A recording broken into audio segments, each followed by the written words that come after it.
विद्युत जनित्र या डायनोमो। ठीक है, इसके बारे में देखते हैं।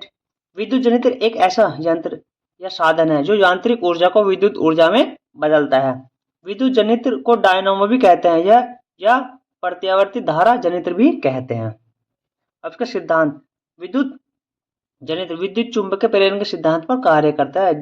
जब किसी कुंडली को चुंबकीय क्षेत्र में घुमाया जाता है तो चुंबकीय फ्लक्स में परिवर्तन होता है, जिसके फलस्वरूप कुंडली में प्रेरित धारा प्रभावित होने लगती है। संरचना। प्रत्यावर्ती धारा जनित्र के निम्नलिखित प्रमुख भाग होते हैं। नंबर 1, क्षेत्र चुंबक, फील्ड मैग्नेट कहते हैं जिसको। यह एक शक्तिशाली चुंबक होता है जिसके दो ध्रुव N और S होते हैं। इस चुंबक का कार्य शक्तिशाली चुंबकीय क्षेत्र उत्पन्न करना है जिससे कुंडली घूमती है। ये हमारे दो शक्तिशाली चुंबक है N और S। ये हमारे शक्तिशाली चुंबक हैं। यह क्षेत्र, इन्हें N और S को क्षेत्र चुंबक भी कहते हैं। ठीक है, नेक्स्ट देखते हैं आर्मेचर कुंडली।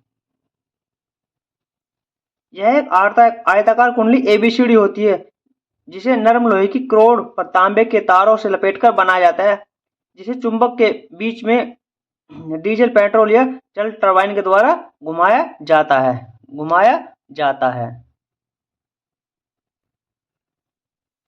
ये हमारा आर्मेचर कुंडली होती है ABCD आर्मेचर कुंडली होती है। ये नरम लोहे की क्रोड होती है जिस पर तांबे के तारों को लपेटकर इसे कुंडली को बनाया जाता है या तैयार किया जाता है। ठीक है, इसको पेट्रोल, डीजल या जल टरबाइन के द्वारा घुमाया जाता है। इस आर्मेचर कुंडली को घुमाया जाता है। ठीक है, नेक्स्ट देखते हैं सर्पी वलय। कुंडली के दोनों सिरों पर धातु के अलग अलग छल्लों या वलय से जुड़े होते हैं जिन्हें सर्पी वलय कहते हैं। कुंडली के दोनों सिरे धातु के अलग अलग छल्लों या वलयों से जुड़े होते हैं जिन्हें सर्पी वलय कहते हैं। ये हमारे दो धातु के अलग अलग छल्ले होते हैं। ठीक है, एक ये हमारे, इन्हें हम सर्पी वलय कहते हैं। ठीक है, नेक्स्ट देखते हैं बुश देखते हैं। ये कार्बन या किसी धातु की पत्तियों से बने दो बुश होते हैं।